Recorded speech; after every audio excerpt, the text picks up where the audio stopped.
girls were totally useless. But Dizzy learned so much from them. She wanted the door of her wild femininity to swing open already, her fiery furnace to ignite, her passion-moistened depths to awaken, and, although unlike Samantha Brooksweather, she'd never seen a real, live penis. From these books, she knew an absolute ton about stiff members, turgid shafts, and throbbing spears. Unfortunately, however, during the 3-second kiss with Lizard, neither of them had felt endorphins nor spontaneous internal explosions. Anyway, all that morning of the telltale day of the first encounter, Dizzy sat in class and watched ex-best friend Lizard, now Tristan, stealthily texting with awful new girlfriend Melinda. Probably about all the spontaneous internal explosions they experienced when they kissed each other at the dance 3 weeks before. Dizzy had watched it happen, her throat knotting up as Lizard's hand reached behind Melinda's neck right before their lips met. Since that moment, Dizzy, a renowned motor mouth, hardly spoke at school, and when she did, she felt like her voice was coming out of her feet. But what was there for Dizzy to say anymore? Her mother had told her once that the great loves of one's life weren't necessarily romantic.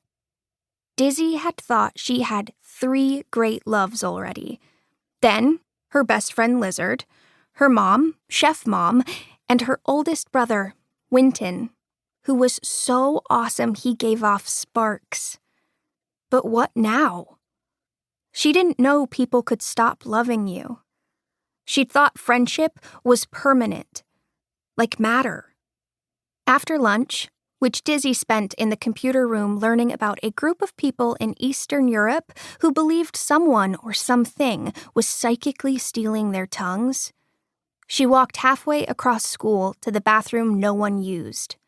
She was trying to avoid passing Lizard, now Tristan, and Melinda, who were always camped out together lately by the water fountain outside the closer bathroom with their hands and souls glued together. Only when she swung open the door, there was Lizard, at the sink of the school's one all-gender bathroom.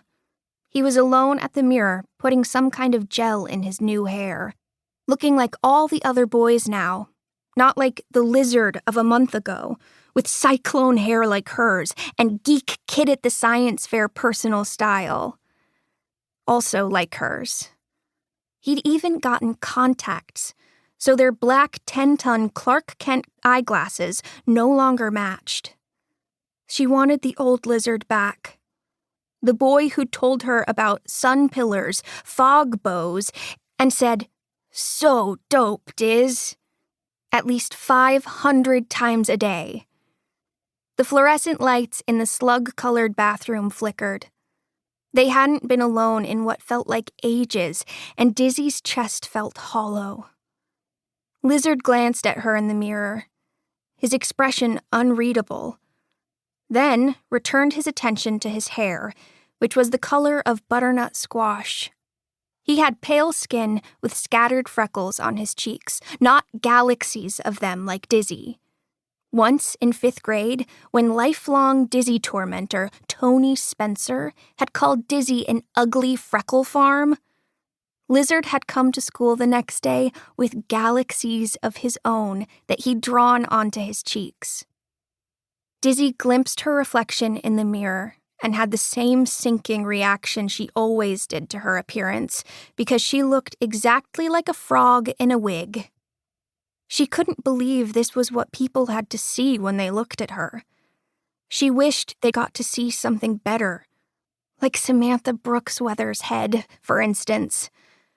Samantha Brooksweather set men's hearts on fire with her soft silken locks, pouty, pillowy lips, and glittering sapphire eyes. Dizzy settled her plain, old, unglittering brown eyes back on her ex-best friend. The real version, not the mirror one. She wanted to hold